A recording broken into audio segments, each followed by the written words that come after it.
think it's time to upgrade my video quality. Let me see if this works.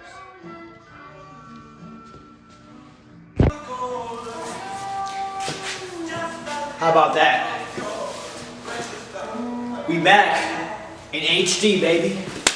First order of business is cleaning this pigsty up. I'm gonna leave a lot of tools when I'm done working on something and not clean it up properly, so time to clean this place up.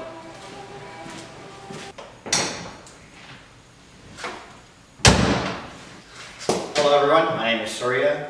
This is my 1978 MG Midget. Background, so about a year ago I bought this vehicle with an engine that's sitting over there, a Kawasaki ZG1000 engine. It was a carbureted bike from stock, and I decided to try and make it work because the previous owner had designed mounts to actually fit that engine. To make a long story short, I tried to manufacture my own crank sensor for that engine. I tried to make a fuel injector, and while I did get the engine to start up a few times and run, I kept losing sync. And I realized I didn't want to chase down the road of getting an already tired engine to work with EFI. So I decided the next best thing to do was to take a motorcycle that I already had from a friend that had bent front forks. And instead of fixing the front forks, as anyone would do, I took the engine from that bike and put it in this car. So the bike engine in this car is from a 2014 Yamaha Fz6R. It produces about 50 to 60 horsepower stock, which is about the same, if not more, than the engine that came with this tired MG. And this is kind of my documentation of what I've done for the last 3-4 months to get to this position. Number one difference is that one, it's fuel injected, and two, it's not shaft driven. So that other bike is shaft driven, which means the sprocket is in the same plane as like the input shaft of the transmission. But this is a normal bike engine where you have a sprocket going to your rear wheel. So now your sprocket and your input shaft of the transmission, or whatever the transmission before, is in a different plane. They're orthogonal to each other. So that means you have to take the bike engine and kind of move it like from transverse to longitudinal in a car.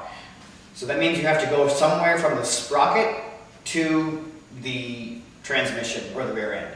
So what many people do in this industry, they just take a drive shaft and they get it modified and they go straight to the rear end. And that's exactly what I ended up doing. So I went to a company called Joint Clutch and Gear here in Michigan, and I had them manufacture me a custom 2-piece drive shaft with a CV joint in the middle, modeled after a 2001 Honda CR-V drive shaft, because somehow it bolts straight up to a 1978 MG Midget's rear diff. The more you know. So the last few months I've fixed the wiring harness, so now the entire bike's harness is now transplanted into the car, and the MG key fob actually operates the motorcycle cluster, which I'll show you a few B-roll shots of here. Here, the bike's transmission. This car does not have reverse.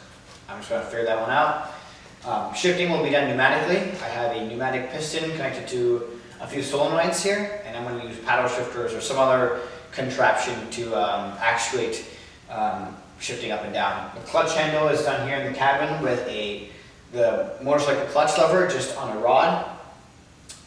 The radiator system is straight from the bike, just need to make some extra pipes for it. And the exhaust system is currently in the works. The most recent updates for this, I got my buddy to weld some engine mounts in, and currently it's holding pretty well. So I'm excited to see how this thing develops in the future. Next few weeks or so, I just started making some AN fuel lines and document my process as we continue to make the death trap of all death traps. You guys enjoy.